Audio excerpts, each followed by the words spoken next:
Vamos falar agora, voltar a falar sobre o julgamento com o advogado Antônio Macruz. Antônio, chega mais aqui. Que bom que você veio. Bom dia. Isso, abre o microfone, isso. Bom dia, Mauro, tudo bom? É um prazer falar com você, com todo o público que nos assiste, que nós possamos tratar tecnicamente desse julgamento tão importante para o Brasil, né?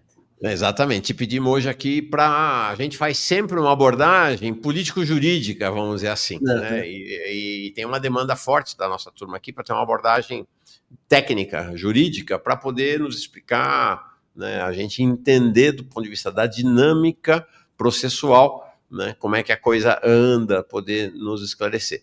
Eu vou contar para vocês uma indiscrição. Este jovem que está aqui do meu lado, Antônio Macruz, é nada mais, nada menos que filho do grande jornalista Nelson de Sá, jornalista da Folha de São Paulo, um jornalista... Tem gente esquerda na Folha de São Paulo, pois é, está lá na China agora. Falei com teu pai ontem, anteontem, que você vinha, estavam trocando figurinhas, ele falando, você tem que vir para cá e tal. Nelson de Sá e eu fomos colegas, ele é um pouquinho mais jovem, acho que o Nelson é 2 anos mais jovem que eu, fomos colegas na Casper Libero, Faculdade de Comunicação Casper Libero, uma tradicional faculdade privada de jornalismo em São Paulo, isso 78, 79, e aí ambos participamos, fomos do Centro Acadêmico, fundamos o Centro Acadêmico Vladimir Herzog e fomos companheiros de chapa, né, lá na direção do Centro Acadêmico, enfim, aí a vida seguiu e o Nelson tem uma longuíssima trajetória como jornalista lá na Folha de São Paulo, gente muito boa, adoro teu pai, Antônio, obrigado, legal, e fiquei muito impactado, né, o filho do Nelson do Sá eu vou entrevistar, legal. Muito É bom. muito legal, né, Mauro? Antes que alguém questione, isso não tem nada a ver com eu ter sido convidado, foi uma pura coincidência Pois que a é. gente descobriu assim falando. Não, coincidência não, porque tudo é convergência na vida, mas a gente estava conversando sobre a entrevista aqui hoje, ele falou, acho que eu sou o filho de alguém que acho que você conhece, e aí falou do pai dele, falei, nossa, não acredito, muito bem-vindo. Obrigado. Antônio, então, para começar, faz uma avaliação, que balanço você faz dessa fase pré-julgamento, né, dessa fase ali, então, do aceite da denúncia, que foi efetivamente aceita, e da transformação desse primeiro pacote, dos 34, do pacote dos 8, com o Bolsonaro, claro, com mais destaque, Braga Neto e os outros, como agora tornados réus. Que balanço você faz desses 2 dias aí, muito intensos que a gente viveu? Sem dúvida é um julgamento muito importante, né, Mauro, que qualquer vez que um ex-presidente vai ao banco dos réus, isso se torna um fato nacional, né? Não é um julgamento como qualquer um, ainda que a justiça deva tratar dessa maneira, seguindo os ritos que são devidos.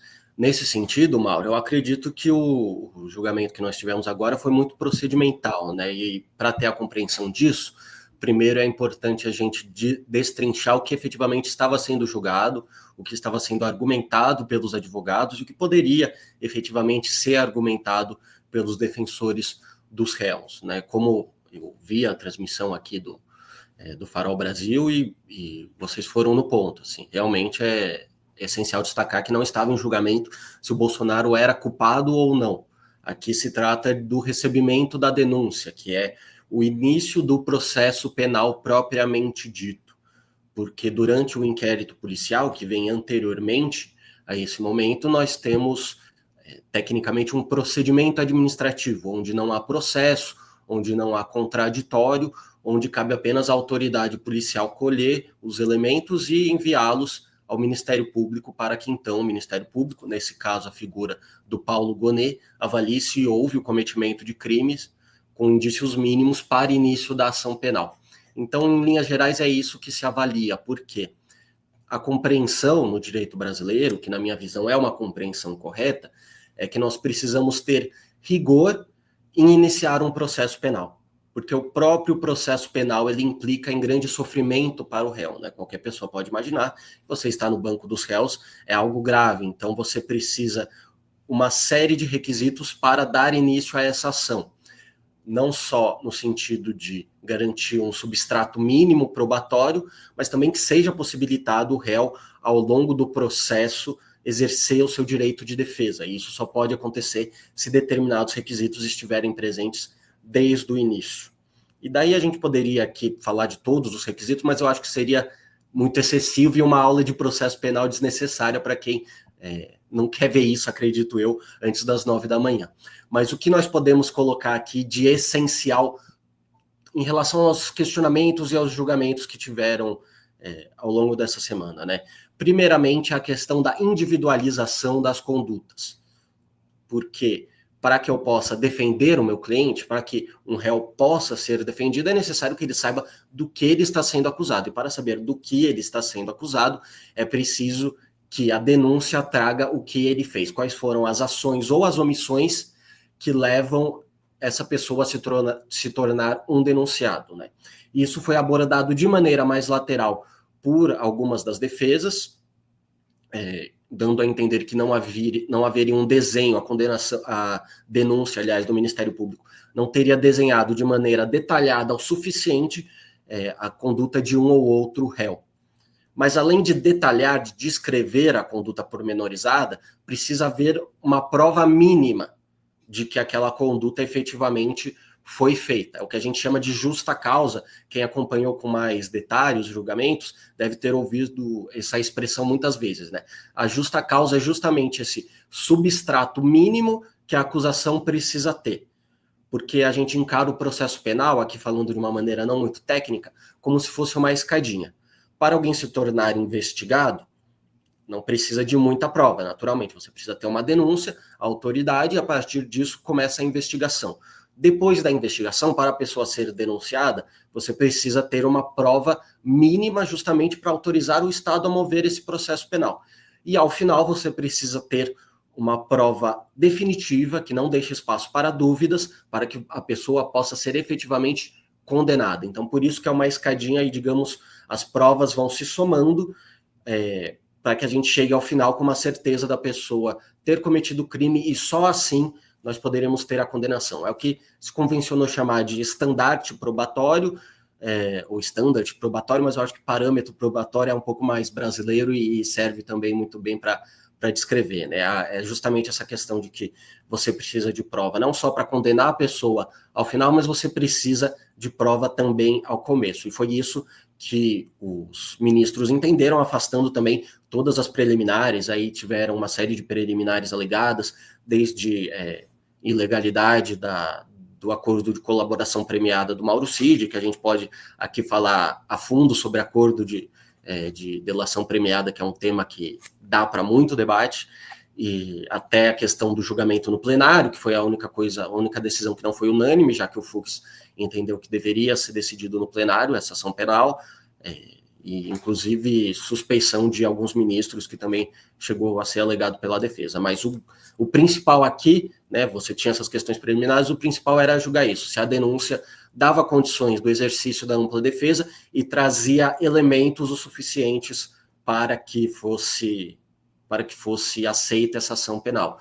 E eu acredito que o julgamento foi bem coeso no sentido de atestar que sim, havia elementos o suficiente. Eu acredito que até o relator, né, naturalmente é o maior responsável por demonstrar ou demonstrar como esses elementos existem ou não existem na denúncia do Ministério Público, e o Alexandre de Moraes deu uma decisão muito detalhada, né?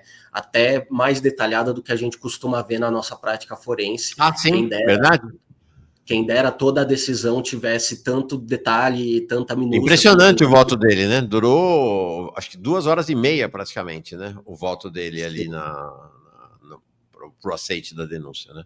Impressionante. Sim, para mim é uma clara demonstração de que se está tentando garantir da melhor maneira possível o direito à defesa, e eu acredito que tenha tido erros até mesmo no julgamento dessa semana, depois a gente pode falar, mas nesse sentido da decisão, do detalhamento das provas, da indicação de quais provas são, eu acredito que o Supremo tenha dado uma decisão bem, bem coesa e bem estruturada, né? Porque deixa eu dizer uma coisa aqui. Perdão. Macruz. Não é isso, a gente não vê esse Você o pessoal te chama mais de Antônio ou de Macruz? De Antônio, pode me chamar de Antônio. Mano. Antônio, tá bom, Antônio. Então, o Brujo Peixoto, algumas outras pessoas estão falando aqui. Quando foi com Lula, não lembro dessa preocupação com o sofrimento do réu. Gente, Bruno, o Brujo e outros que estão falando, Teve uma demanda, inclusive aqui do chat e da audiência, de gente que me procurou, para a gente fazer uma abordagem técnica, explicar tecnicamente como é o processo. Nós não estamos falando do Bolsonaro aqui, ele não falou do Bolsonaro, nem do Braga Neto. O Antônio está falando aqui que foi a demanda que teve aqui, né, em relação a como é que é a condução do processo, quais são as regras, quais são as normas, quais são os cuidados que deve ter com qualquer pessoa.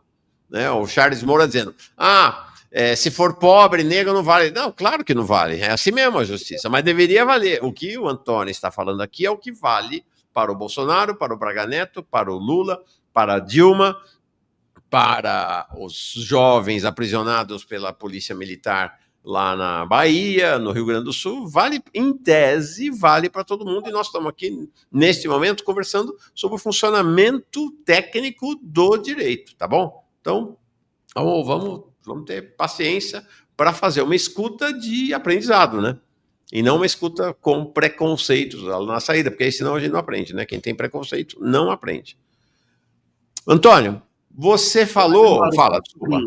Só sobre isso, eu acho que eu entendo assim essa revolta, porque realmente as pessoas pobres, as pessoas negras no Brasil efetivamente não têm os seus direitos tão respeitados. O próprio STF reconhece isso, reconheceu por meio de muitos ministros no julgamento que descriminalizou o porte de maconha para uso, mas é importante ressaltar que desconsiderar essas garantias para pessoas eventualmente mais abastadas, mais privilegiadas, não resulta no respeito a essas garantias para as pessoas pobres, muito pelo contrário. Se você começa a desrespeitar a garantia de pessoas, digamos, que têm acesso a esses princípios fundamentais, a situação vai se deteriorar ainda mais para aquelas pessoas desassistidas, né? Isso reflete muito, quem tiver um pouquinho mais de memória, quando o Maluf conseguiu prisão domiciliar, que foi um motivo de muita revolta no meio da população, né? O Maluf tem aquela imagem de corrupto meio generalizada, mas a jurisprudência que concedeu prisão domiciliar para o Maluf auxiliou que fosse obtida prisão domiciliar para uma série de outras pessoas em situação similar e que não eram ricas, não eram políticas. Então, me parece contraproducente afirmar que não teria acesso às garantias, e muito pelo contrário, eu acredito que se for feito um julgamento técnico correto, com respeito às garantias, a condenação do Bolsonaro terá, eventual condenação do Bolsonaro, caso o STF decida assim, terá muito mais peso e muito mais validade perante a sociedade, perante a comunidade internacional, perante qualquer agente envolvido. Eu meio que te interrompi, senti que você ia seguir um pouco mais adiante. Você quer seguir ou já posso entrar com perguntas aqui? Pode perguntar, Mauro. Não, você fez menção, levantou a bola, o jornalista chuta, né? Não, alguns erros, né? Porque você falou, de certa maneira, dos acertos, né? Da boa condução que a gente teve nesses 2 dias. Aí você falou, ó, em que pese alguns erros. O que se identifica como problemas na condução desses 2 dias? Bem, acho que primeiramente, a primeira coisa que me chamou a atenção foi uma situação ali no começo do julgamento, no primeiro dia, na primeira sustentação do advogado, que nem foi a própria sustentação, foi uma questão de ordem suscitada relativa a uma das preliminares colocadas na resposta à acusação, na defesa do ex-presidente Jair Bolsonaro, que foi o pedido para que o advogado do delator Mauro Cid se manifestasse primeiro. Qual que é a lógica por trás disso? A defesa tem a prerrogativa de se manifestar por último. Afinal de contas, ele tem que responder, né? O advogado ou a advogada que faça a defesa tem que responder às acusações. E não faz sentido uma pessoa responder acusações que ainda não foram feitas. Então, por isso, a manifestação por último é sempre da defesa. E quando você tem muitos réus, como é o caso desse, você segue alguma ordem lá pré-estabelecida. No caso, foi a ordem alfabética do nome dos réus. Mas houve esse pedido. Olha, o Mauro Cid, ele não é um simples réu. Ele é um delator. Então, ele tem interesse na condenação, ele tem interesse na produção de provas contra os réus, justamente porque ele só alcançará o benefício que lhe foi prometido no acordo de colaboração premiada se ele conseguir essa condenação. Então, ele está, digamos, do lado da acusação. E isso aqui é um dos problemas da delação premiada no Brasil. E eu acho que há uma série de incongruências entre essa figura e todo o sistema acusatório, o sistema processual penal brasileiro. A primeira, e talvez a mais gritante, seja essa. Tecnicamente, o Mauro Cid é de fato um réu. mas ele tem um interesse contrário aos demais réus, ele tem um interesse... Tanto que eu até ia te perguntar isso, só desculpa te interromper, eu achei que ele não seria tornado réu, que a denúncia, no caso dele, seria aceita exatamente por ele ser um colaborador, mas ele acabou virando réu. Explica um pouco essa situação. Eu estava achando que, você vê, o advogado dele foi lá e falou, não tem muito o que falar aqui. A minha parte do acordo eu fiz, né? No caso, o Mauro Cid. Eu entreguei o que vocês queriam, agora me entrega de volta que é minha não transformação em réu. Me bota fora desse processo desde já. E não foi o que aconteceu, ele virou réu. Explica um pouco essa questão aí. Então, só para completar, então eu acredito que por ter esse posicionamento basicamente de assistente de acusação, que é uma outra coisa, não é a figura aqui do Mauro Cid, mas na prática é isso. Ele auxilia a acusação a chegar à condenação. Ele deveria ser ouvido logo depois da acusação, porque ele reforça, né? Não foi o caso especificamente desse momento, né? O defensor César Bittencourt, que é um grande advogado, um advogado renomado, simplesmente sustentou que o acordo foi cumprido, né? Para você ver a própria estranheza do depoimento do advogado que agiu conforme a lei, mas reforça, eu acho que uma certa incongruência dessa figura do delator, porque ele vai lá no momento de manifestação das defesas e diz que o acordo foi cumprido, que ficou provado, e isso não é um erro do advogado, eu acho que é um erro da figura do delator que ainda não foi devidamente adaptado à nossa lógica processual. A questão que o depoimento dele ficou meio fora do tom ali, né? Ficou fora da lógica, né? Ele entra lá no meio e fala, não tem nada a ver com isso aqui, estou fora disso, né? Me tire fora disso.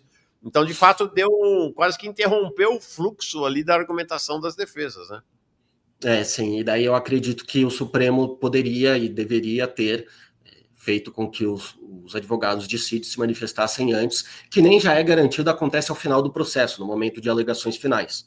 Isso já é reconhecido, mas o Supremo ali no momento entendeu que não há previsão legal para que o delator se manifeste antes dos demais réus, e também que a gente não teria tido ainda o início ao processo propriamente dito, como eu falei, porque a denúncia ainda não havia sido recebida em definitivo, então por isso o Supremo entendeu que não era o caso do Mauro Cid e dos seus representantes se manifestar antes dos demais casos, mas para mim é um erro, é uma inversão processual, ainda que não tenha tido muito prejuízo, porque o discurso do defensor do Cid foi bem, digamos, pragmático, como costuma ser de qualquer delator, sempre reforçando a colaboração e pedindo que o acordo seja cumprido. A questão da rejeição da denúncia em relação ao Mauro Cid eu não vislumbrava, como eu falei, os requisitos para que a denúncia seja aceita são simplesmente que ela cumpra todos os requisitos e que hajam um substrato probatório mínimo, o que há em relação ao Cid, claramente, porque ele é confesso, né, e não à toa aceitou a delação premiada. Mas aqui a gente precisa também se atentar ao acordo, né?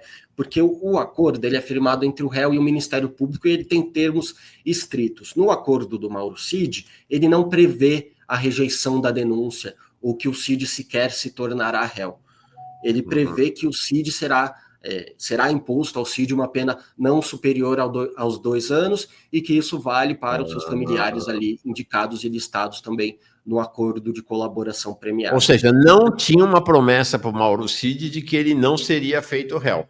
O que está se prometendo é a redução da pena limitada a 2 anos, enquanto os outros podem chegar, nós vamos falar disso aí, em tese pode chegar até 40 anos. Então, sim, exatamente. Se promete uma pena menor, não estava prometido no acordo, acredito que o César Bittencourt tenha cumprido seu papel ali, tentado destacar a colaboração do Cid, mas eu não veria como juridicamente possível, pelo menos nesse primeiro momento, né? Acho um pouco temerário que avaliações de legalidade tenham sido deixadas para a instrução processual, né? A instrução processual é justamente o momento que se inicia agora, quando são produzidas as provas, inclusive ouvidas as testemunhas de defesa e de acusação, e os ministros foram vocais em dizer que analisariam a validade do acordo ao longo da instrução, principalmente o Fux, que demonstrou uma especial preocupação com o acordo de colaboração e com problemas que poderiam haver nesse acordo de colaboração do Mauro Cid, mas me parece temerário, porque se ao final se chegar à conclusão que o acordo não era válido, O que se fazer com as provas que foram obtidas a partir desse acordo, depois delas já terem sido avaliadas, depois delas já terem passado pela instrução, pelo contraditório. Então, me parece uma análise que deveria ser antecipada o quanto antes, e eu acredito que, obviamente, que uma ilegalidade poderia só ser constatada depois. Mas essa preliminar já não foi, essa questão já não foi analisada na preliminar dos advogados, acho que foi o do Bolsonaro e o do Braga Neto, que pediram a impugnação da delação. No voto ali dos ministros já não, esse voto já não significa, já não significou dizer que a delação é válida? Eles dizem que a delação é válida, mas é sempre a questão de você ler nas entrelinhas. A decisão diz isso e ela é firme. Mas ministros colocaram ressalvas sobre a questão de você analisar definitivamente a validade do acordo ao final, inclusive atrelando meio que indiretamente a uma condenação, o que eu não acho que deva ser correto. Eu acho que o acordo ele deva valer, se foi possível, produzir essas provas indicadas pelo colaborador. Se não foi possível produzir, aí tudo bem. Mas se essas provas serão suficientes ou não para a condenação, eu acho que isso não depende só do colaborador, depende do juiz, depende do Ministério Público.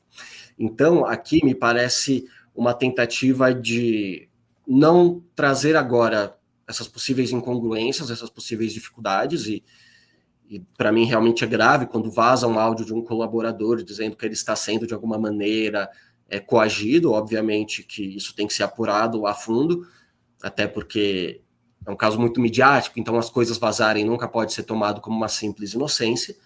Porém, eu acho que é uma análise que deveria se adiantar tanto quanto possível, e os ministros falaram. O Fux, né, foi principalmente, que é um voto dissidente provável em algumas das discussões ao longo desse julgamento. O Fux disse, olha, muita coisa aqui nessa delação me dá uma pulga atrás da orelha, assim, para falar coloquialmente. Ele fala do fato de ter tido 9 delações, né, ou seja, 9 anexos, 9 narrativas diferentes. Ele disse que isso traz uma preocupação para ele, o que eu acho até um exagero, porque isso é da prática comum da colaboração premiada, né? Obviamente, quando você está falando de uma organização criminosa complexa, com várias camadas, com vários núcleos, você não vai esgotar tudo em apenas um depoimento. O delator tem que ir lá falando o relato mais completo que ele pode, sem omissões dolosas, como veda a lei, mas isso não vai ser resolvido em um dia ou em 2 dias. Obviamente que o Ministério Público vai ali colhendo elementos, tendo novas dúvidas e chamando o delator para novos depoimentos. Perfeito. Mas o Fux se mostrou,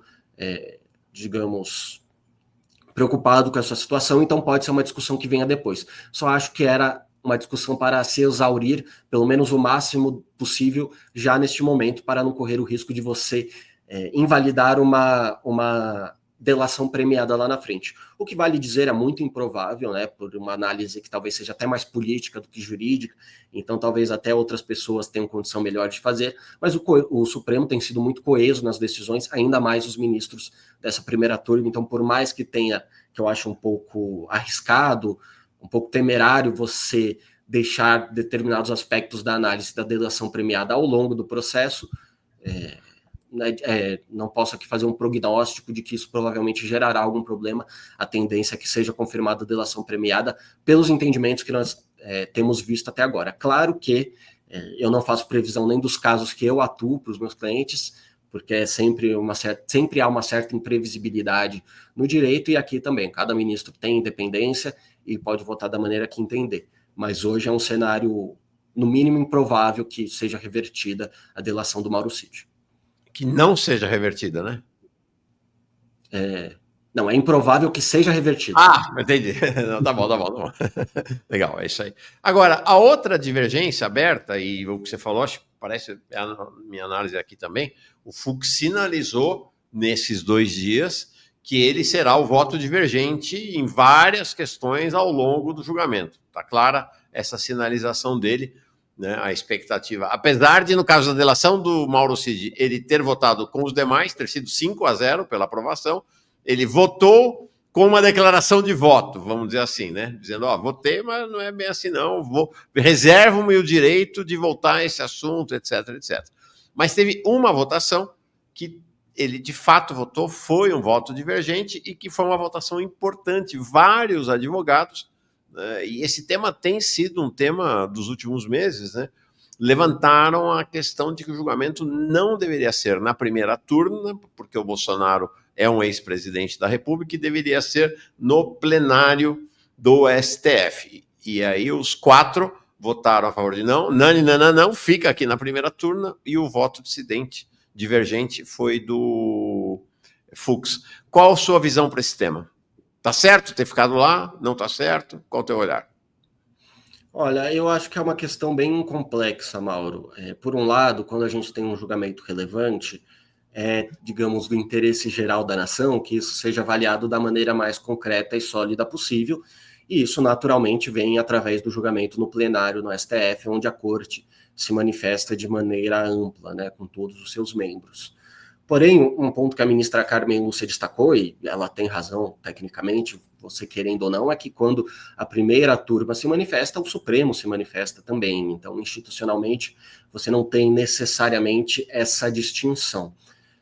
Para além disso, um problema que naturalmente emergeria de um julgamento no plenário é a demora.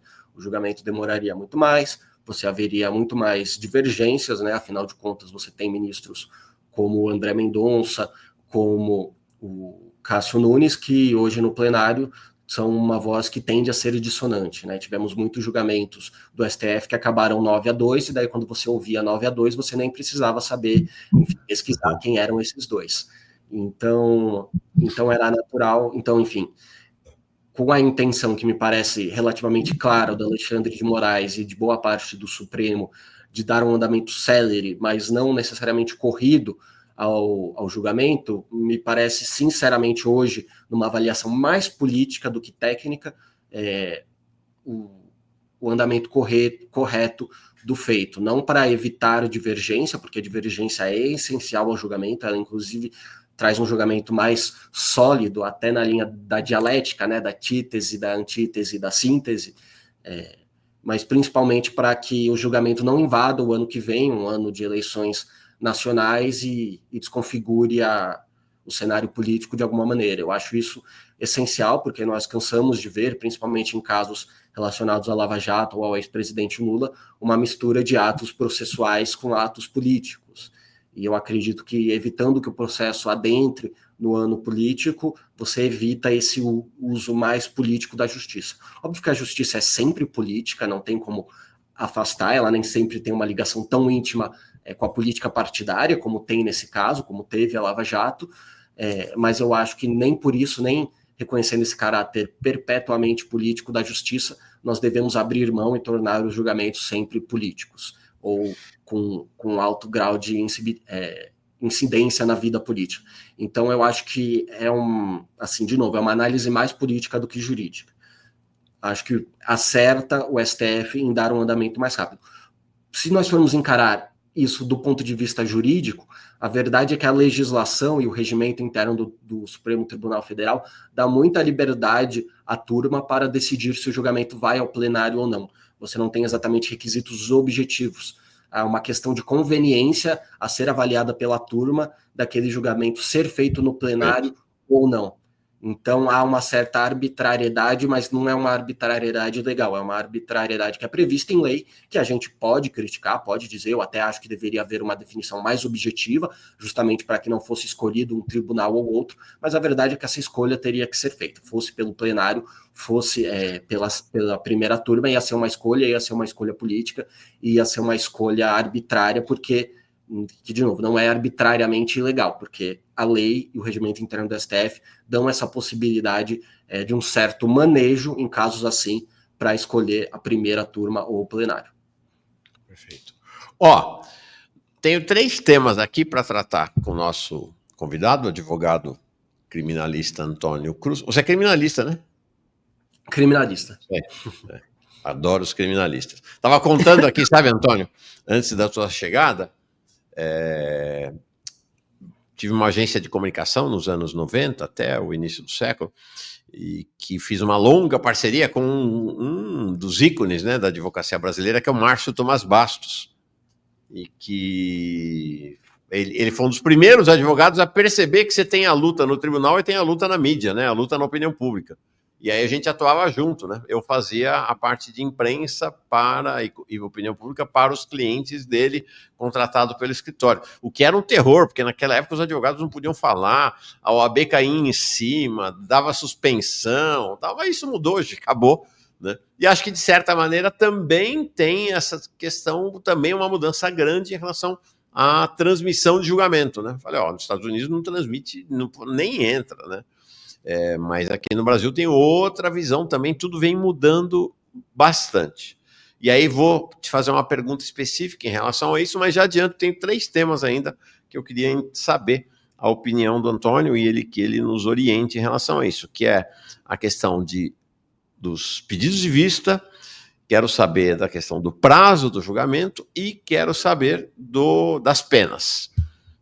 Segura esses 3 temas, antes eu quero falar de mais uma questão polêmica nesses 2 dias. Né? Então nós tivemos a questão do Mauro Cid, né? Houve essa questão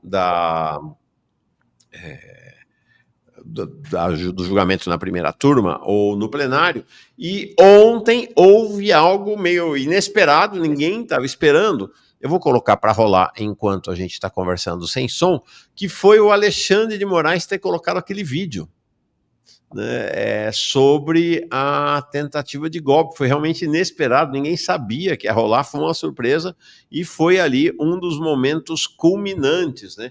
Inclusive o vídeo com uma narração feita, eu achei legal. O Alexandre de Moraes tem pegada de locutor de rádio, né?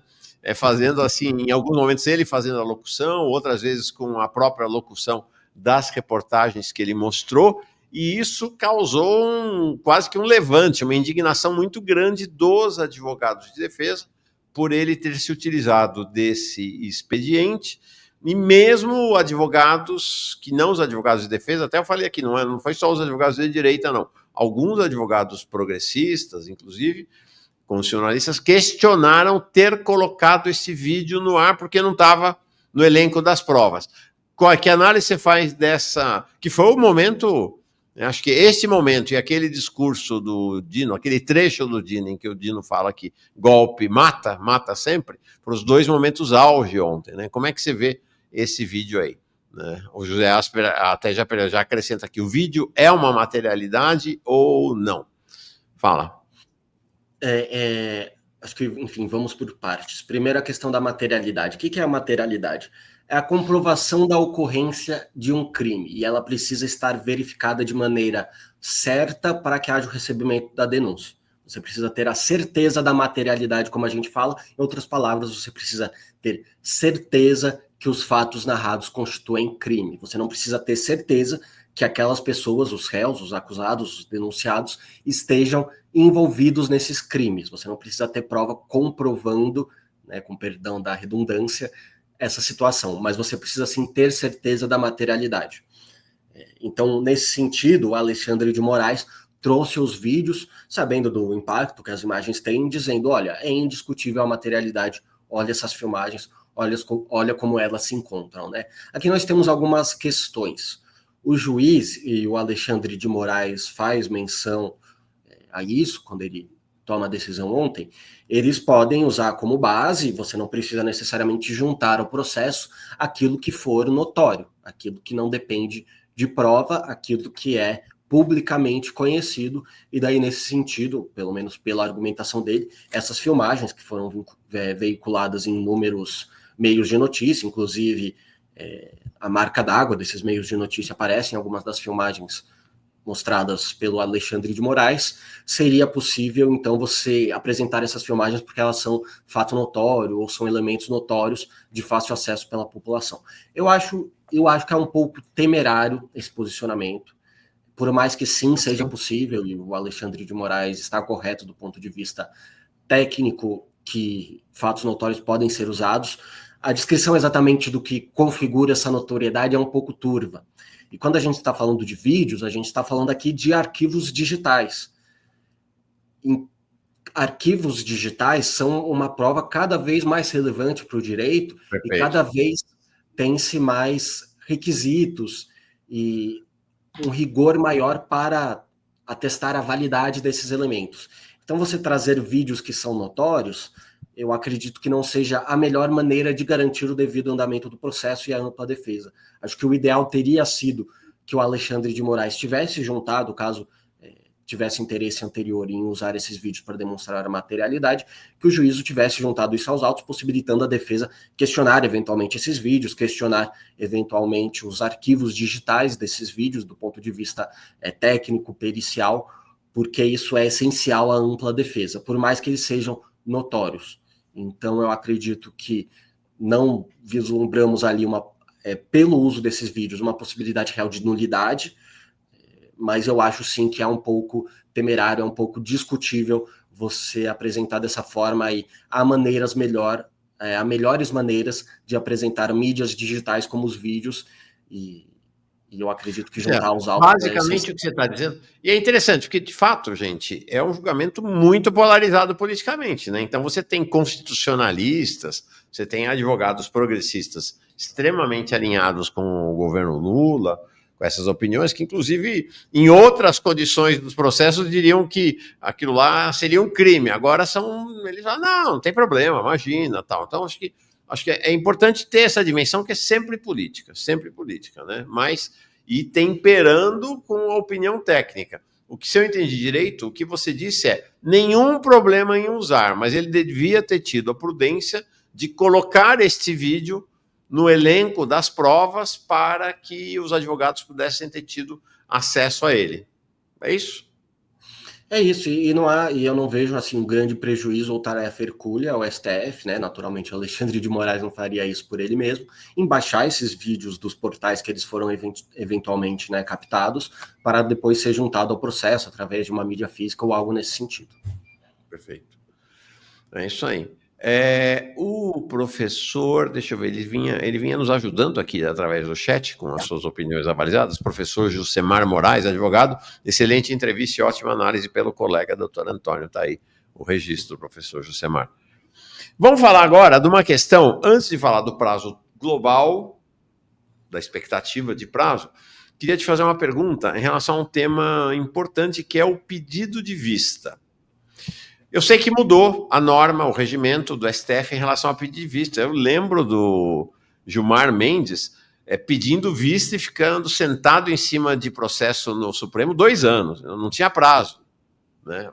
Antigamente, no STF, o ministro pedia vista, não tinha prazo e suspendia o julgamento. Agora mudou. O prazo é 90 dias e o julgamento não é suspenso. O julgamento continua. A gente está vendo isso neste momento, no julgamento da Carla Zambelli, em que quem pediu vistas foi o Nunes Marques, e no daquela que fez a pichação na estátua, lá na frente do STF, a Débora Santos, que quem pediu vista foi exatamente o Luiz Fux. Então eles vão segurar por 90 dias a finalização do processo. Mas depois que, por exemplo, o Nunes Marques pediu vista, o Toffoli e o Zanin já votaram. Então a Carla Zambelli já está condenada, já tem maioria suficiente para condenar, né? Já tem os votos suficientes. O que ele conseguiu no máximo foi esse prazo de 90 dias. No caso deste julgamento, será possível ao Fux, porque aparentemente se alguém for pedir vista é só ele que pedirá, pedir vistas também em determinados momentos, sim ou não, e se for sim, em que momentos ele poderá pedir vistas e com isso tentar frear um pouco o andamento do julgamento?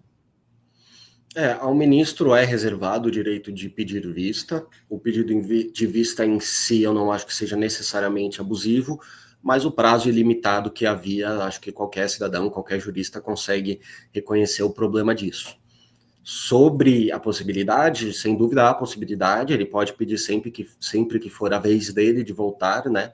A vista, a princípio, como finalidade declarada, garante ao ministro do STF uma possibilidade de analisar melhor os autos, né? É preciso ter em mente que é um instrumento que vale não só para os casos midiáticos que a gente vê na TV e às vezes fica com raiva quando a gente quer uma conclusão rápida e o STF decide prolongar através da vista o julgamento, mas serve para casos pequenos, onde um ministro às vezes está julgando lá uma série de casos e um determinado caso lhe chama a atenção, ele não se sente na condição de julgar e depois determina esse pedido de vista para que ele possa fazer de maneira mais detida a avaliação do caso. Então, nesse sentido, não há um abuso por si só.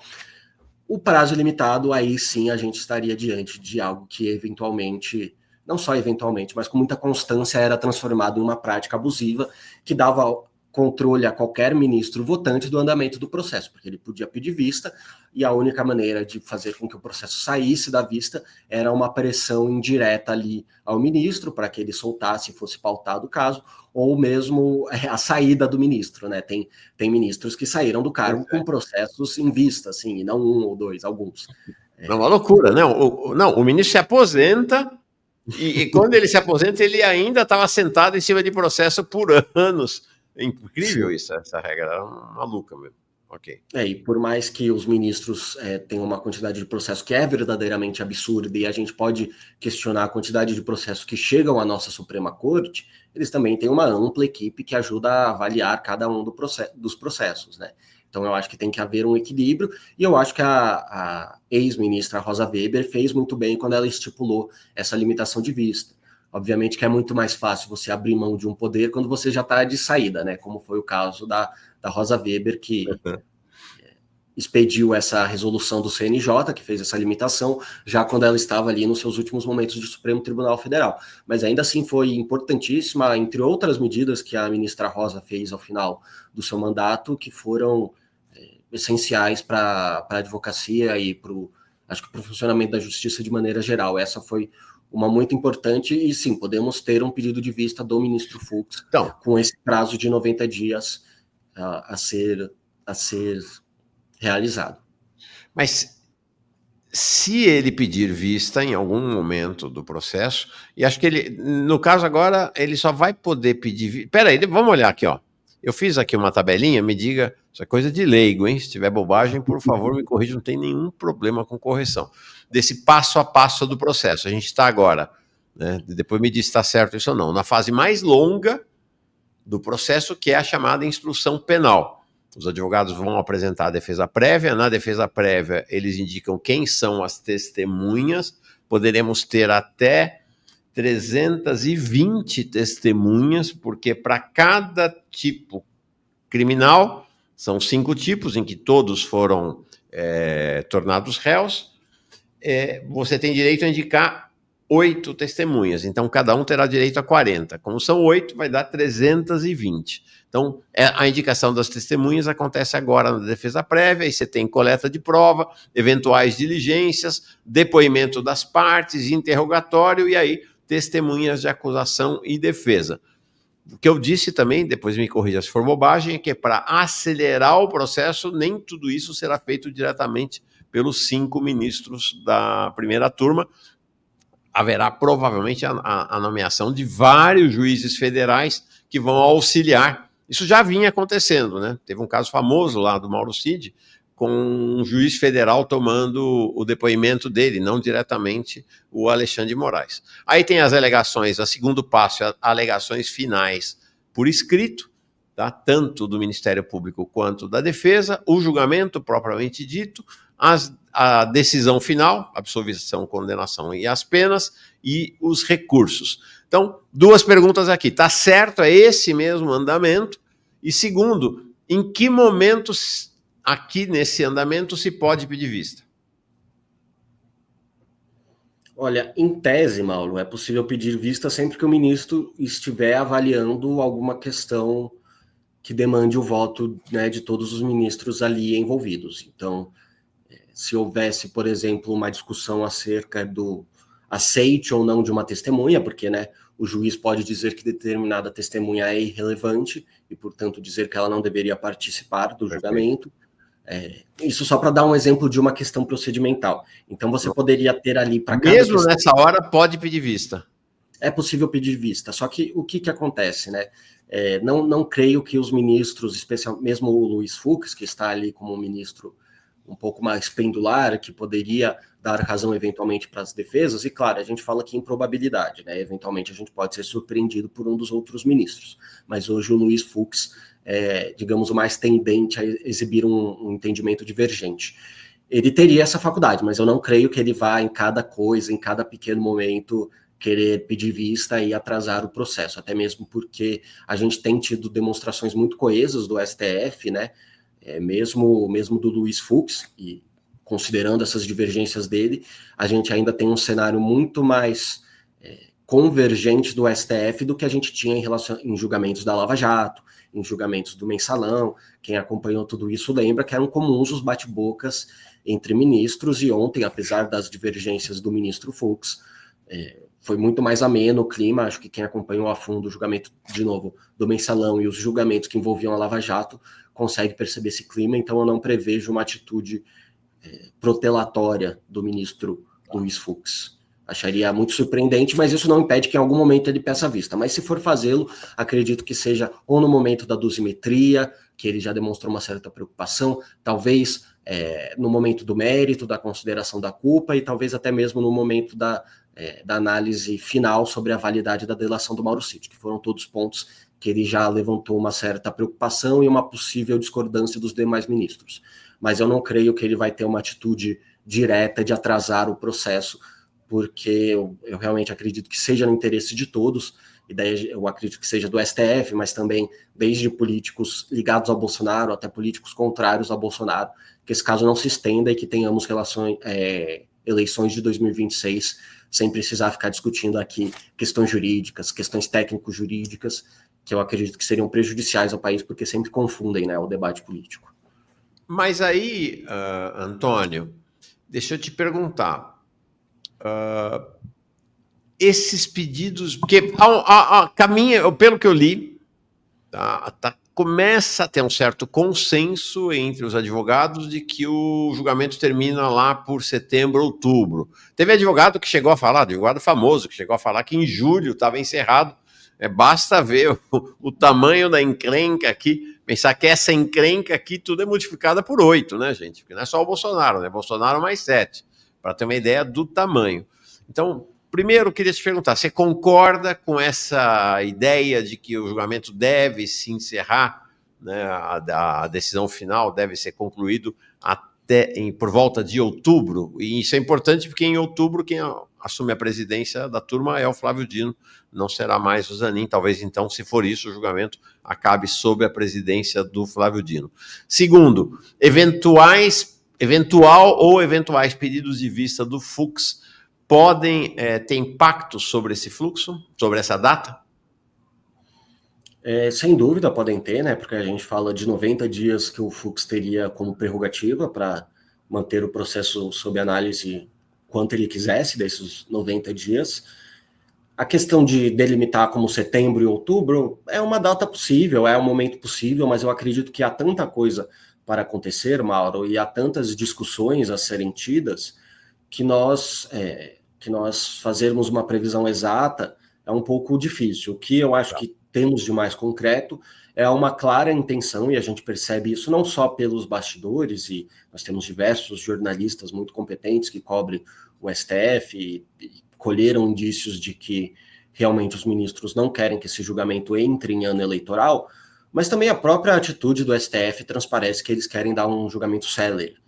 A questão de ser julgado na primeira turma evidencia isso, e também o fato de que os votos dos ministros foram muito, muito rápidos, né, ao que a gente está acostumado.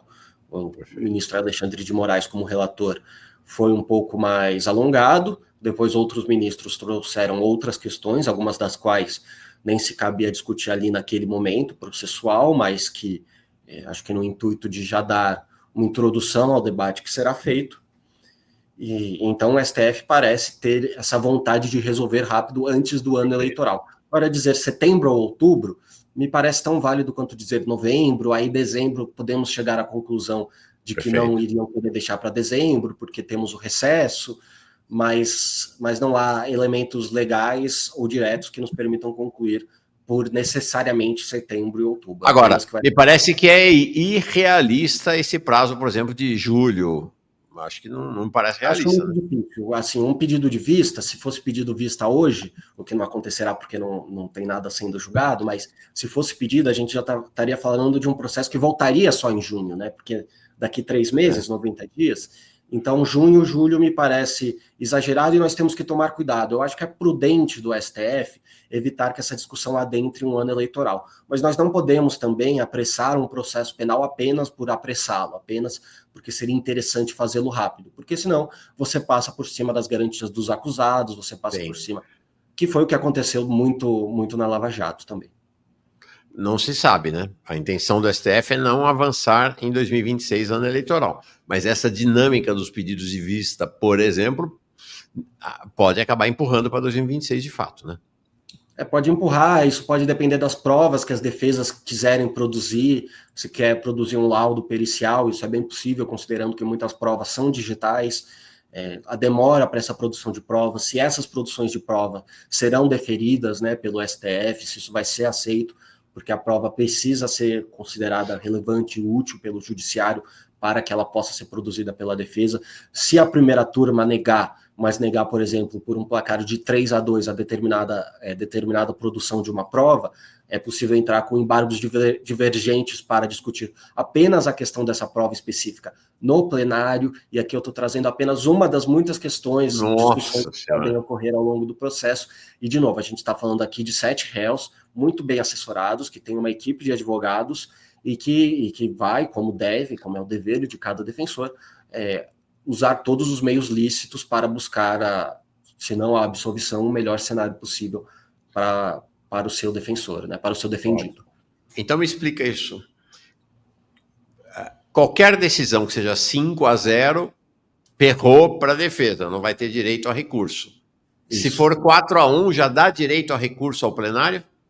Não, seria só a partir do 3-2 que você tem os embargos de divergência, que é justamente a lógica desse recurso, né, que foi tão falado na época do mensalão. De novo, quem acompanhou vai lembrar, porque são casos, em algum sentido, similares de organização criminosa que envolvem políticos no STF, mas é um recurso que se baseia no fato de que você não conseguiu convencer todos os jogadores, mas você chegou perto ali. Então é justo que a questão seja avaliada por mais jogadores para que você tenha uma decisão mais sólida e definitiva, né? Então isso é possível a partir do placar 3-2, mas aí você precisaria de 2 ministros, o que hoje a gente não visualiza, pelo menos nas questões que já foram debatidas, né? Foram uma série de 5-0, com exceção da questão do plenário, que foi 4-1, e ainda assim não possibilitaria esse embargo de divergência. Aparentemente, né? Vamos ver, né, como vai evoluir, mas aparentemente é esse o cenário para a defesa dos réus agora. É um cenário de apenas poder contar eventualmente com o voto do Fux. Não vejo também na Carmen Lúcia, no Alexandre de Moraes, menos ainda, no Dino, menos ainda, ou no próprio Zanin, a possibilidade de compor com o Fux aí para fazer esse segundo voto. Vamos ver, interessante isso. Bom, para encerrar, penas. Eu apresentei aqui uma... Tá todo mundo falando, são esses os 5 tipos penais, tá? Organização criminosa, pena de 3-8 anos, podendo chegar a 17, com os agravantes citados na denúncia. 2, abolição violenta do Estado Democrático de Direito, pena de 4-8. 3, golpe de Estado, pena 4-12. Dano qualificado, tipo 4, com uso de violência e grave ameaça, pena de 6 meses a 3 anos. E deterioração de patrimônio tombado, pena de 1-3 anos. Então, isso vai dar, se pegar o máximo de tudo, dá 43 anos. Tem até gente dando manchete que Bolsonaro pode ficar preso por 43, mas até onde eu sei não é bem assim não, porque a justiça brasileira, acho que o limite é 40, se não estou enganado. Mas é isso, quer dizer, esse é o cenário das... Não, é claro que eu não vou te perguntar aqui qual é a pena que você acha que cada um vai pegar, não é esse o caso agora, mas estou discutindo em tese. Este é o cenário, realmente, com esses tipos penais nos quais eles foram tornados réus. Esse é o cenário possível de apenamento ou apenação. Qual é a palavra certa? Apenamento ou apenação? Olha, agora você me pegou. A gente não... Acho que... Nossa, eu não sei, Mauro. Agora você Também me pegou. Não. 20 para o tamanho da pena, esse é o horizonte mesmo? Eu acho que esse é o horizonte, Mauro, não só pelo que eu acho, mas pelo que a gente vê sendo julgado em outros casos, né?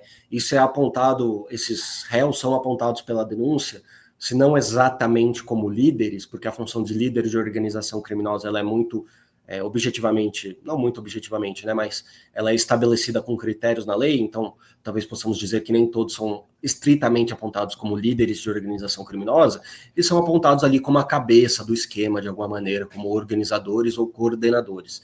Então, nós podemos sim esperar, de maneira geral, que as penas sejam mais altas do que as mais graves já impostas. Então, não é loucura a gente pensar em penas acima de 20, 25, talvez até 30 anos, porque é uma série de majorações que podem se aplicar aqui.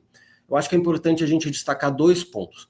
Primeiro é que no sistema brasileiro as penas começam a ser calculadas do mínimo, né? Então, quando nós vemos aqui organização criminosa 3 a 8 anos, ela começa a ser calculada de 3, porque é o princípio do indúbio pro réu, então você começa a julgar do menos e vai, se for o caso, adicionando aumentos de pena conforme a lei determina. Também o juiz não pode ser completamente arbitrário. Porém, há sim no cálculo da pena espaço para uma certa arbitrariedade, de novo, não é uma arbitrariedade ilegal, é apenas um juízo de valor que é sim permitido ao magistrado sentenciante que coloque na pena, principalmente na primeira fase. Isso é muito claro no artigo 59 do Código Penal, porque na primeira fase da dosimetria da pena, como a gente chama, o juiz precisa considerar uma série de fatores como circunstâncias do crime, consequências do crime, culpabilidade do agente, personalidade do agente, e tudo isso tem naturalmente uma natureza não, né? Mas tem naturalmente uma característica subjetiva. Então, você tem uma subjetividade muito grande do julgador no que diz respeito à dosimetria da pena, que naturalmente vai definir muito o quão grande será a pena, né? Eu tenho algumas questões a essas tipificações penais, algumas até foram tratadas, né? Isso não é tratado geralmente no momento de ontem, que é o momento de recebimento da denúncia. É uma discussão que fica ao final do processo, mas alguns ministros já adiantaram, porque qual que é a questão dogmática que me parece até mais gritante, não só desse caso, mas dos demais? Nós temos aqui o crime de golpe de Estado e o crime de abolição violenta do Estado Democrático de Direito. O que nós temos no processo penal e no direito penal é o princípio da consunção. Ou seja, se nós cometemos um crime como meio para cometer um outro crime, a diferença entre crime meio e crime fim, o crime meio, desde que seja menos grave do que o crime fim, é absorvido. Ou seja, você não pode, por exemplo, se alguém atira em um indivíduo, você não pode ser julgado pelo crime de porte ilegal de arma, posse ilegal de arma, disparo, lesão corporal e homicídio. Naturalmente seria excessivo. Cada passo da conduta um crime diferente. Então você traz o homicídio absorvendo outros crimes ou não, dependendo da análise específica de cada caso. E aqui me parece muito difícil você sustentar que você possa promover um golpe de Estado sem uma abolição violenta do Estado Democrático de Direito. Isso foi uma decisão que foi adentrada ontem pelos ministros, foi iniciada pelo Flávio Dino. Quem recuperar o vídeo de amanhã vai ver que o voto do Flávio Dino foi principalmente falando dessa questão e sustentando que, na visão dele, não haveria absolvição, que haveria uma diferença entre você abolir violentamente o Estado Democrático de Direito e você dar um golpe de Estado. No mesmo sentido, foi o entendimento do Alexandre de Moraes, e eu entendo que essa visão deve prevalecer, até mesmo porque você já teve diversas condenações, inclusive no plenário, por esses 2 crimes, abolição violenta do Estado Democrático de Direito e golpe de Estado. Porém, eu ainda me parece que é muito atentador a um princípio que é muito importante para o direito penal, que é a legalidade estrita. No direito penal, você precisa observar a descrição do crime de maneira estrita, de maneira muito rigorosa, para que não se puna uma pessoa por uma conduta que não é crime ou por uma conduta que não é exatamente prevista naquele tipo penal. Precisa ser muito rigoroso. E eu acredito que, se analisarmos à luz da legalidade estrita, não é possível o cometimento de abolição violenta do Estado Democrático de Direito e do golpe de Estado ao mesmo tempo. Mas não é assim que tem entendido o STF, então aqui é uma objeção minha que muito provavelmente não irá prosperar, até porque já foi adiantada pelos ministros. Aí, a partir disso, as penas são realmente nesse patamar, 20 anos, 30 anos, 40 anos, vai depender muito da dosimetria a ser feita, que podemos esperar, sim, em caso de condenação, seja mais grave do que aos já condenados, porque aqui a gente está falando de pessoas apontadas como coordenadores ou líderes desse movimento, dessa tentativa de golpe de Estado. Aí só uma última coisa, Mauro, desculpa, você falou sobre a questão dos 40 anos, e de fato a nossa legislação é bem clara em impor o limite de 40 anos para penas restritivas de liberdade. Mas o que acontece? Esse limite é para o cumprimento máximo de pena, mas você aplicar uma pena acima de 40 anos, 45, 50, 60, que hoje não me parece um cenário muito provável, mas como há toda essa subjetividade no cálculo da pena, é possível. A pessoa cumpre os 40 anos, mas diversos benefícios da execução penal, como a progressão de regime, a pessoa aí do fechado para o semiaberto, do semiaberto ao fechado, e outros benefícios ali da execução são calculados com base na pena completa, né, nessa pena que passa dos 40 anos. Então, por isso é importante você fazer o cálculo da pena, mesmo que seja para delimitar o quanto vai superar esses 40 anos. Quer dizer, o máximo da pena é 40, mais o criminoso pode ser condenado, por exemplo, a 70, e aí, para o andamento do cumprimento da pena, a base é os 70 e não os 40, entendi. Exatamente. Agora, essa questão da dosimetria, o que você traz para nós, ou seja, do tamanho da pena, me parece, então, ser o elemento de maior arbitrariedade, né? É o elemento em que a pessoalidade, em que a decisão pessoal do juiz, ou no caso nosso aí dos ministros, se coloca mais transparentemente e no qual eles têm maior liberdade para inserir a sua visão pessoal. Não é à toa que é exatamente na dosimetria que aparece onde aparece mais divergência, né? Sim. É na hora que dá o tamanho da pena é que os juízes divergem, né?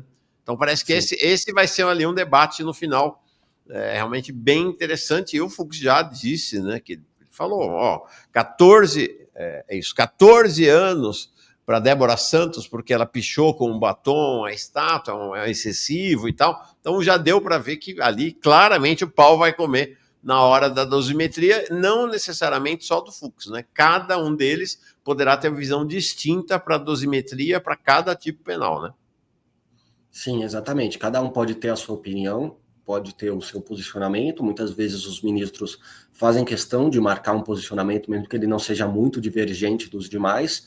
Então, isso não sem dúvida, né? Mas muito provavelmente será o maior ponto de discussão, porque há uma subjetividade aí incluída, e é muito importante destacar, é uma subjetividade que é prevista em lei, que é determinada pela jurisprudência há muito tempo e que não pode ser questionada como uma arbitrariedade legal, porque isso de fato é uma coisa que vale para o Bolsonaro, mas também vale aqui para qualquer pessoa que é presa na esquina, ela fica sujeita a essa arbitrariedade no momento do cálculo e da dosimetria da pena, porque é algo que é previsto em lei e que, enfim, podemos discutir aqui se é benéfico ou não para o sistema do país, se isso permite ao juiz adequar a pena a cada caso ou se abre caminho para eventuais exageros do Estado na hora de punir, mas o que não podemos dizer é que isso está sendo feito apenas contra o Bolsonaro ou apenas contra os julgados do 8 de janeiro, isso acontece em qualquer processo criminal, inclusive é um grande tema de debate nas cortes superiores, muitas vezes nós, enquanto advogados, discutimos no STJ e no STF muito mais a questão da dosimetria da pena do que eventual culpa ou absolvição. Perfeito. Antônio, antes de encerrar, o comentário aqui da Luciana Caldas, advogado fantástico, parabéns. Eu também gostei muito, estou gostando bastante, muito legal. Não conhecia o Antônio Macruz, não conhecia. E o Clydes diz assim, só 8 anos, né? Ele está falando aqui, no caso da pena para abolição violenta do Estado Democrático de Direito, 4 a 8. Em um país sério, o golpista é executado. Aqui é pior se você furta um miojo. Essa questão que o Antônio já comentou, que é essa questão, uma questão óbvia e que atravessa a história do país, que há uma justiça para os pobres e outra justiça para os ricos. Isso é um tema que extrapola muito o direito, inclusive. Última questão, que é assim, que todo mundo quer saber o seguinte, quando é que o Bolsonaro vai ser preso, né? Quanto tempo vai ser condenado e quando ele vai ser preso? Aí dá a pergunta aqui, Tem possibilidade do Bolsonaro fugir ou não? Esses são os temas. E tem muita enganação também, viu, Antônio? Eu vejo aqui no mundo do jornalismo, o que tem de manchete, Bolsonaro vai ser preso amanhã, Bolsonaro vai ser preso a semana que vem, é uma barbaridade, porque, claro, como a gente dizia no passado, vem de jornal, né? São manchetes que vêm de jornal. Mas diga para nós a real. Vamos supor, tá? Uma suposição. Bolsonaro condenado a 40 anos. Quanto tempo, de fato, ele deve ficar preso? Porque eu estava olhando aqui, tem a questão da progressão da pena, né? Então, diz que depois que você cumpriu 1/6 da pena, se ele for condenado, por exemplo, a 40 anos, depois de 6 anos, em tese, ele já pode requerer, né, 40 anos de regime fechado, sair do regime fechado para o semiaberto. Depois, mais um tempinho, pode requerer sair do semiaberto para a prisão domiciliar. Enfim, como é que funciona esse processo, né? E a gente vê condenações altíssimas, né? Tanto de, por exemplo, estamos falando aqui do Sérgio Cabral, condenado, sei lá, há 250 anos, ele já está livre, né? Já a Susana Richthofen, que foi condenada a 40 anos, demorou 9 para ir para o regime semiaberto. Enfim, como é que funciona essa progressão da pena, supondo, por exemplo, uma condenação de 40 anos do Bolsonaro? É um pouco difícil a gente estipular, Mauro, porque existem muitas questões a serem avaliadas na progressão. Primeiro, é importante destacar que essa questão do 1/6 ficou muito na cabeça das pessoas, porque esse 1/6 era a regra para a grande maioria dos crimes antes do pacote anticrime, que foi aprovado, né, e passou a valer em 2019. Agora, com a previsão estabelecida no pacote anticrime, para basicamente cada crime você tem uma fração diferente. Depende da reincidência do agente, depende da natureza, se é um crime com ou sem violência, depende de ser um crime que seja efetivamente um crime hediondo ou um crime normal, um crime comum. Então, são uma série de fatores que incidem em cada um dos crimes, porque daí você vai calcular uma fração para cada um dos crimes. Vamos supor aqui que no crime de organização criminosa, o Bolsonaro foi condenado a 5 anos apenas a título exemplificativo. Você vai calcular o quanto desses 5 anos, com base no crime da organização criminosa, precisa ser cumprida. Ou seja, se vai ser 1/6, 1/3, 1/4, metade, todas essas frações são previstas em diferentes hipóteses. E vai ser uma fração para cada um dos crimes. E depois você pega essa fração, soma de cada um dos crimes para chegar no tempo que ele precisa cumprir em cada um dos regimes. Eu não sei se eu me fiz especificamente claro, é um tema que é confuso e se tornou mais confuso com o advento do pacote anticrime, mas, resumindo, cada crime vai ter uma fração diferente que o Bolsonaro precisa cumprir. Talvez de um ou outro seja a mesma fração, mas cada um vai ter que ter essa consideração, que a gente só pode fazer de maneira mais concreta quando efetivamente tivermos uma condenação, e daí a gente pode avaliar cada aumento de pena, cada motivação da decisão. Então, hoje é difícil a gente definir como será feita essa progressão.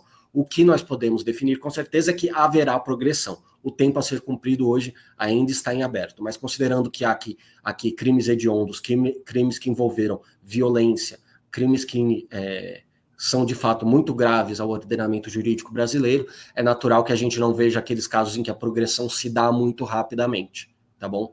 Então, podemos esperar ali uma progressão longa. Existe muito a questão do indulto, da graça, que é muito falado, porque se estipula que podemos ter um presidente de direita a partir de 2026, daí se for um presidente que seja alinhado ao Bolsonaro, poderia ali dar um indulto, uma graça, mas o Supremo Tribunal Federal já estabeleceu um precedente de que certos crimes não são passíveis, e esses crimes aqui referentes a golpe de Estado também não seriam passíveis de abolição ou de graça, mas até lá sabe-se como estará o cenário político-jurídico do país.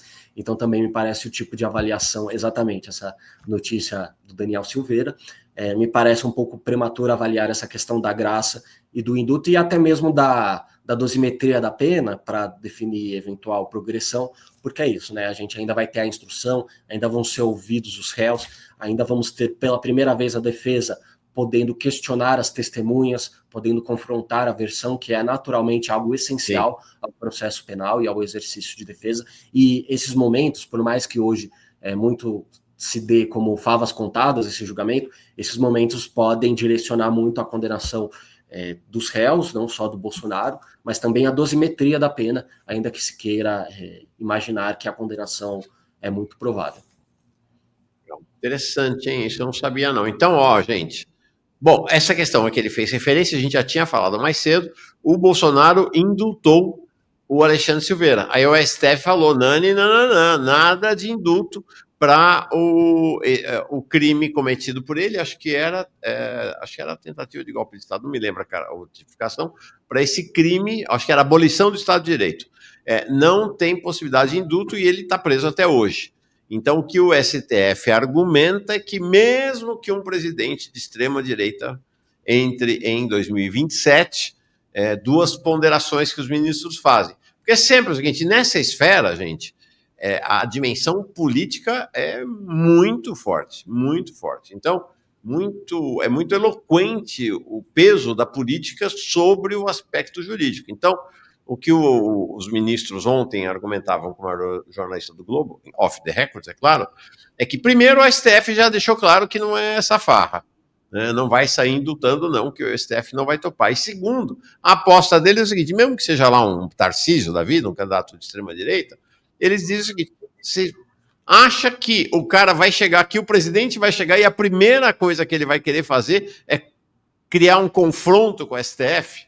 O cara é doido, né? Vai criar problema para os 4 anos de mandato dele. Então tem uma série de questões. De qualquer maneira, Antônio, o que dá para entender é que a pena que for estabelecida não será a pena cumprida. Isso é fato, isso é assim, né? A não ser que tenha fatos muito supervenientes, mas você vai ter o processo de progressão da pena. Então, por suposto, então, apenas uma hipótese: Bolsonaro condenado a 40 anos, de acordo com a progressão em cada um dos crimes, de repente, com 10 anos, por exemplo, ele pode sair da prisão. Essa é uma possibilidade, tá certo? Ou em 15, ou em 8, vai depender, né? São muitas variáveis para pensar. Segunda questão é a prisão efetivamente, né? Como eu falei, Bolsonaro vai ser preso amanhã. Ele pode ser preso preventivamente antes do encerramento do julgamento.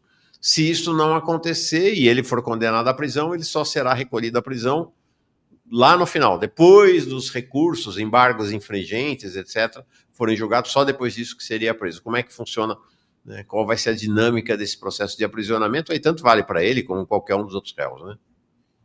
Sobre a questão do primeiro da progressão, você falou 40 anos cumprir 10, tecnicamente você cumpre a pena ainda que você saia da cadeia, né? Porque ainda que você esteja no regime aberto, onde você não fica, evidentemente, na cadeia, você tem uma série de restrições.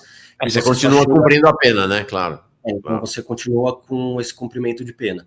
Além disso, não vislumbraria um quarto de cumprimento de pena só para o regime aberto, né? É importante destacar que são 3 regimes: o fechado, o semiaberto e o aberto, e você tem que cumprir uma parcela definida da pena para cada um desses regimes.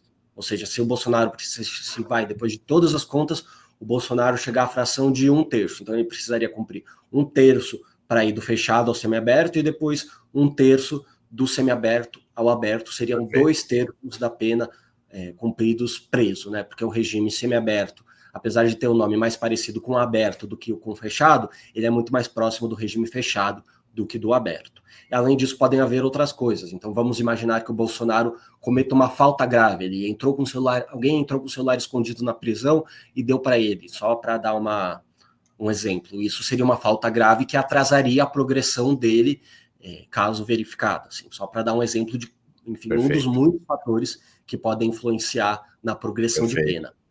Agora, a outra questão, desculpa, Mauro, você tinha perguntado. A outra questão é a questão de se ele não, né, também por suposto, né, por hipótese, ele pode ser preso preventivamente ou preso temporariamente antes da condenação final. Se isso não acontece, ele só será preso, se for condenado à prisão, depois do processo, então só lá no final do ano ou em começo de 2026?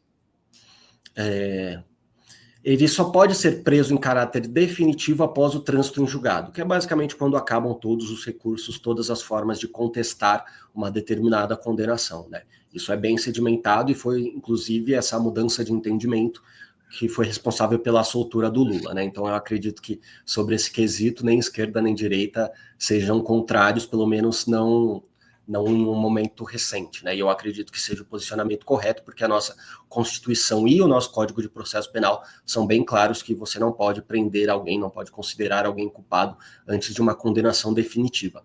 A possibilidade da prisão preventiva que você levantou, ela sempre existe, porque sempre é, pelo menos em teoria, possível que um acusado tome uma atitude que justifique, né? Seja no sentido de atrapalhar o processo, seja dar indícios que ele pode fugir para evitar a responsabilização penal, seja no sentido de que ele poderia estar intimidando ou coagindo alguma testemunha. Tudo isso, em teoria, pode se verificar daqui para frente e justificaria, assim, uma prisão preventiva do Bolsonaro. Mas eu acho que, em relação pelo menos a esses réus de maior notoriedade, o Supremo Tribunal Federal tem sido bem cauteloso na hora de determinar medidas cautelares e prisões preventivas, né? Que são as medidas mais graves entre as cautelares. Porque realmente não é justo que você prenda uma pessoa sem que ela tenha sido julgada. Em última instância, é isso que a prisão preventiva faz. E a prisão preventiva, ela é usada no Brasil muito amplamente em casos em que, enfim, não há uma justificativa plausível para que ela seja efetivada. Então, eu acredito que faz bem o STF não usar esse instrumento de maneira leviana, e eu espero que, inclusive, que esse entendimento seja cada vez mais ampliado para que seja conferido a todos os brasileiros o direito que eles têm pela Constituição, pelo Código de Processo Penal, de só serem presos caso eles efetivamente atrapalhem o processo, fujam da responsabilidade penal, ou então com uma condenação em definitivo. Fora isso, você não pode permitir realmente a prisão, e infelizmente acontece muito, e felizmente não tem acontecido nesse caso tão relevante. Então hoje, se a gente não tiver uma atitude do Bolsonaro ou dos outros réus que seja muito díspare, e aqui eu digo muito díspare porque nós tivemos aquele episódio na Embaixada Húngara, né, que o Bolsonaro ficou lá 2 dias e nem por isso o Alexandre de Moraes entendeu como um indicativo de que o Bolsonaro iria querer fugir ou se furtar a responsabilidade penal, que é o que é previsto no Código de Processo Penal. Então, se aquela situação não ensejou uma prisão preventiva, temos que imaginar que apenas uma situação mais clara e mais óbvia do que aquela poderia ensejar uma prisão preventiva. E hoje, bem instruído, o Bolsonaro tem um advogado que é um advogado que conhece o funcionamento do processo penal, inclusive nessa instância de Supremo Tribunal Federal. Eu não vejo o Bolsonaro tomando atitudes especialmente drásticas, né? Ainda não temos como saber se ele enfrentará essa prisão, se ele tentará fugir, como será. E também é importante destacar, né, por fim, que no direito brasileiro a fuga é uma prerrogativa do acusado. Se ele fugir, ele pode ser recapturado, as forças policiais naturalmente podem persegui-lo, encontrá-lo e prendê-lo. Inclusive, a fuga pode justificar uma prisão preventiva, ainda que não tenha julgamento definitivo, porém a pena dele não é aumentada, não tem uma punição específica devido à fuga, né? Então, por isso que a fuga é, sim, encarada como uma prerrogativa do acusado de entender que seu julgamento não foi justo e que ele pode evadir-se. Aí podemos discutir se isso é válido ou não, se deveria ser assim ou não, mas o fato é que no Brasil depois que o Bolsonaro, acho que o que mais perto se chegou da ideia de que ele poderia ser preso preventivamente foi no episódio da Embaixada da Hungria. Se nem a PGR, nem o STF, né, consideraram que aquilo era motivo para a prisão preventiva, acho muito difícil realmente que ele seja preso preventivamente, portanto vai ter que esperar o final do processo. Está se falando muito da possibilidade dele pedir refúgio na Embaixada dos Estados Unidos, aqui em Brasília, e aí, a partir disso, se exilar nos Estados Unidos. A Polícia Federal pode ficar vigiando ele para que, por exemplo, o carro dele está indo para a Embaixada dos Estados Unidos e aí prende o Bolsonaro no caminho ou não? Né? Tem que ter uma decisão da PGR que manda para o STF, que o STF decide, enfim. O processo não é tão rápido. Se ele quiser, em outras palavras, se ele quiser se refugiar na Embaixada dos Estados Unidos, dificilmente será impedido, ou não, tem como impedir. Acho muito difícil, Mauro. A polícia ela tem que guiar os seus atos sempre com base em indícios e elementos existentes, né? E por mais que a gente possa elocubrar que o Bolsonaro pode fugir, pode ir a alguma embaixada de um país governado por um político alinhado a ele, a Polícia Federal não tem a prerrogativa de simplesmente seguir as pessoas, de perseguir as pessoas. Eu sei que isso pode gerar uma certa revolta ou indignação em quem acredita nessa possibilidade de fuga do Bolsonaro, né, no sentido de pessoas às vezes pensar, ele está prestes a ser condenado e a gente não vai impedir, não vai empregar determinados esforços para impedir essa fuga dele, e realmente não havendo indícios, a Polícia Federal não pode agir. E daí a gente pode discutir aqui se aquela ida à Embaixada Húngara seria o suficiente para já ser indício e monitorar perpetuamente o Bolsonaro. Poderíamos aqui entrar em discussões de mérito, mas o fato é que a polícia não pode agir sem indício, sem uma mínima denúncia, sem o mínimo embasamento, né? Ainda que ela não precise, por exemplo, de uma condenação para determinadas atitudes. Dito isso, eu acredito que a justiça está sendo reticente, ela quer evitar acusações de exagero, e também por isso não se determinou não só a prisão preventiva, mas a qualquer tipo de vigilância ao Bolsonaro, até porque essa vigilância seria prontamente percebida, né? Não seria algo... na prática, a gente precisa ter mais noção. Assim, uma pessoa com os recursos que o Bolsonaro tem, consegue se refugiar querendo a justiça ou não. Ele tem contatos, ele tem conexões, e empregar aqui alguma espécie de cerco ao Bolsonaro antes que ele seja condenado levaria a uma discussão processual muito mais bélica, levaria a talvez embates entre seguranças do Bolsonaro e polícia, poderia levar a uma série de situações muito sensíveis que eu acredito que tirariam um pouco da legitimidade do julgamento. Entendi. Então eu acredito que faz bem em andar com parcimônia quando se trata de limitar o Bolsonaro ou dos demais réus, ainda que seja um receio minimamente razoável essa fuga do Bolsonaro, tendo em vista principalmente o episódio da Embaixada Húngara. Sim, perfeito. Ou, na real, se o Bolsonaro quiser ir lá para a Embaixada dos Estados Unidos, ele vai. Dificilmente será impedido de ir, é o que eu entendi. O Ministério do Imaginário diz assim, ele vai se refugiar em uma embaixada, mas e daí? Vai morar na embaixada, dormir em colchão no corredor? É como estar preso lá. Sim e não. A gente tem casos, né, de pessoas que ficaram presas, que ficaram morando em embaixadas durante anos, né? Durante anos. O jornalista inglês, gente, me ajuda. O Assange ficou, me parece que 5 ou 6 anos na embaixada do Equador, lá em Londres, até ser retirado da embaixada, quando teve a mudança, quando o governo mudou o governo do Equador, né? Quando a direita ganhou.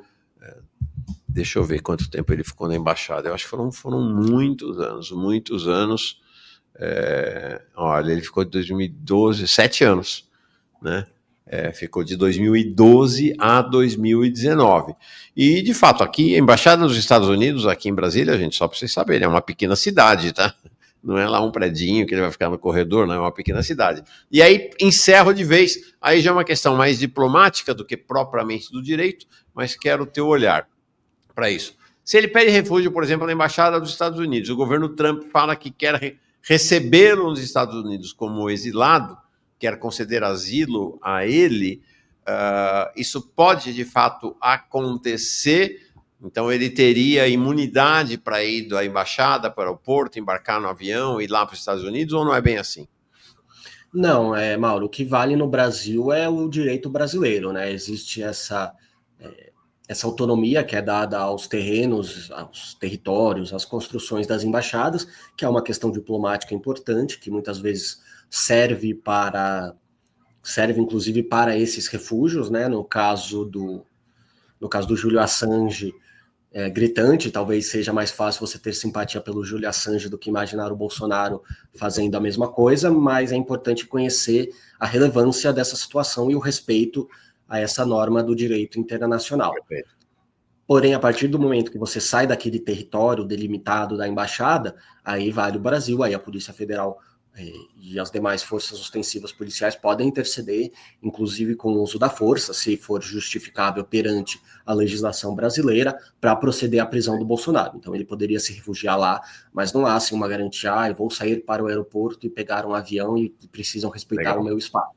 A única maneira de impor isso seria a força, se o Trump quisesse mandar forças de segurança ao Brasil para, de alguma maneira, garantir um embarque no voo, o que aí me parece uma fantasia muito grande, apesar de política internacional não ser o meu forte. Legal. Adorei. Antônio, gostei demais da conversa contigo, realmente. Acho que menos impregnada de um aspecto, assim, de torcer por conta da posição política ideológica. Eu sei qual é a tua posição política ideológica, mas achei legal. Porque, assim, o pessoal está reclamando, não, mas tinha que fuzilar, tem que ir para o Gulag, justiça socialista. Mas, na verdade, é que não estamos no socialismo, não é a Rússia, não tem... nós estamos nos marcos da democracia burguesa e aqui nós não estamos defendendo nem atacando, nós estamos tentando entender quais são as possibilidades, o que pode acontecer nos marcos da justiça burguesa. Não adianta ficar falando que ele tinha que ser fuzilado.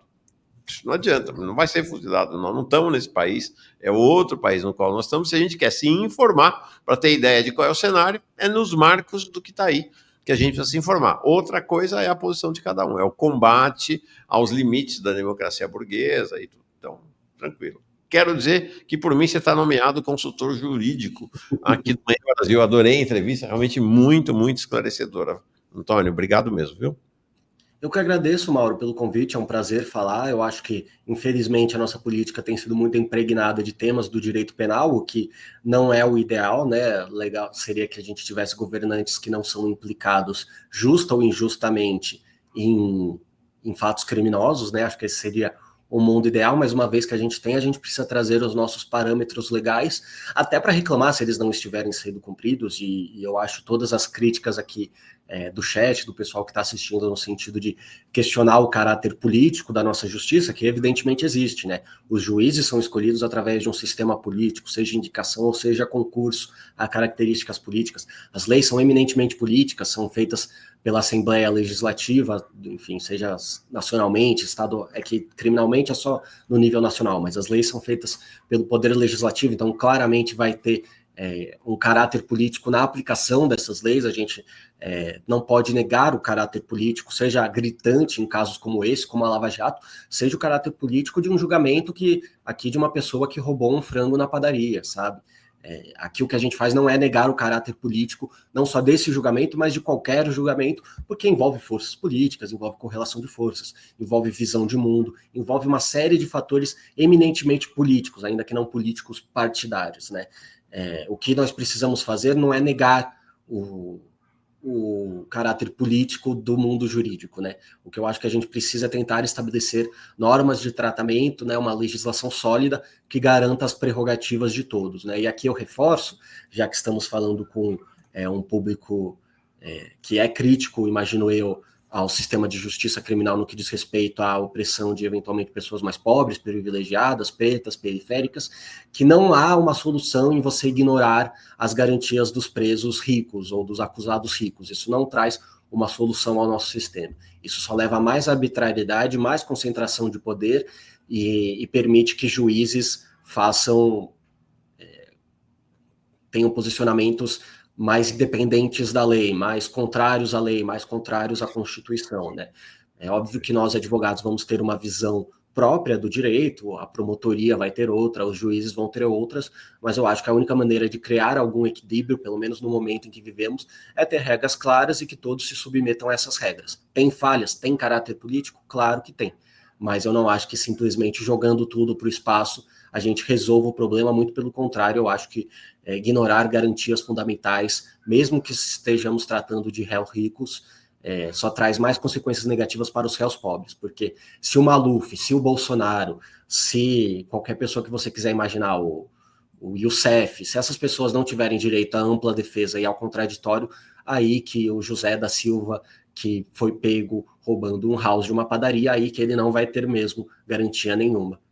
Perfeito. Legal. Antônio, Diego Costa diz assim, 2 comentários e uma consideração final. É possível dar golpe de Estado sem abolição violenta. O caso da Dilma é um exemplo. A Sil diz, muita gente amada morreu pela negligência do Bolsonaro. Ela está falando, claro, da pandemia, né? As pessoas querem justiça, mas a nossa é dos ricos. Só quem morre sem direito à defesa é o pobre. É todas realidades concretas, efetivamente, como você disse, né? Márcia dizendo foi muito instrutivo. Legal, obrigado demais. Está nomeado consultor jurídico aqui no Manhã Brasil. Muitíssimo obrigado. Um abração para o seu pai, Nelson de Sá. É claro que eu vou escrever para ele, falando do filho, né, depois que acabar o Manhã Brasil. E vamos caminhando aí, vamos trocando figurinha, viu? Gostei muito mesmo. Antônio, bom final de semana para você aí, hoje quinta-feira já, né, e que a gente vai acompanhando esse caso aí para e passo. Abração. Perfeito. Muito obrigado por me receber, Mauro. Estou à disposição para a gente sempre conversar sobre direito penal, que é uma matéria muito relevante para o Brasil. E obrigado a todos e obrigado por me receber aqui. Abraço. Abração.